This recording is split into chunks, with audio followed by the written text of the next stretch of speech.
A cop and 2 paramedics have been charged over the death of a Westland man. Wayne County's prosecutor said it was their duty to help him, but instead they did almost nothing. The charges could land the trio in prison for up to 15 years. 7 investigator Ross Jones here now with the startling details on what police are saying. Ross? Helen, Carolyn, good evening. William Marshall was an inmate in Westland's jail for less than 2 hours before his health started to fail.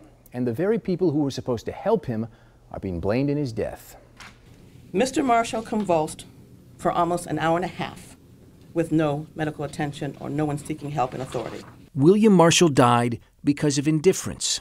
That's according to Wayne County's prosecutor, who today charged 1 Westland police sergeant and 2 paramedics with involuntary manslaughter and misconduct in office.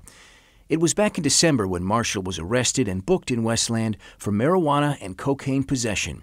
Nearly an hour after being booked, Marshall started to convulse in his cell, and Westland police called EMS. Mr. Marshall told the EMTs that he was having a seizure repeatedly and asked for help.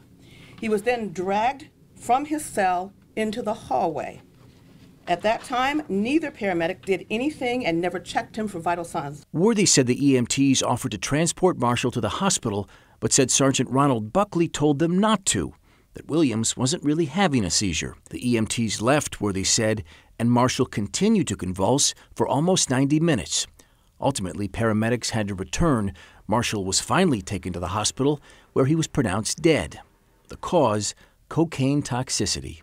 Back in December, Westland's police chief Jeff Jedruzek spoke with 7 Action News, telling a story very different from what Worthy presented today.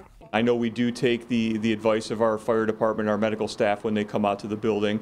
The decision was made to kind of monitor him to make sure that he was okay. After today's charges, Chief Jedruzek issued a statement announcing that Sergeant Buckley had been suspended pending an internal investigation. The alleged conduct of these defendants in this case shows an inexcusable and criminal disregard for human life from those who had the duty to serve him, protect him, and render aid to him.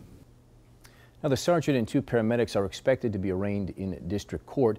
William Marshall's death wasn't the only one Kim Worthy addressed today. Her office also reviewed the case of Frank Porter, who died in Ecorse's jail last year. According to Worthy, Porter was brought in on drug charges also and was believed by officers to be sleeping when in fact he was dying. But she said the officers failed to recognize Porter's health wasn't ultimately criminal and did not contribute to his death. I'm Ross Jones, 7 Action News. All right, thank you so much, Ross.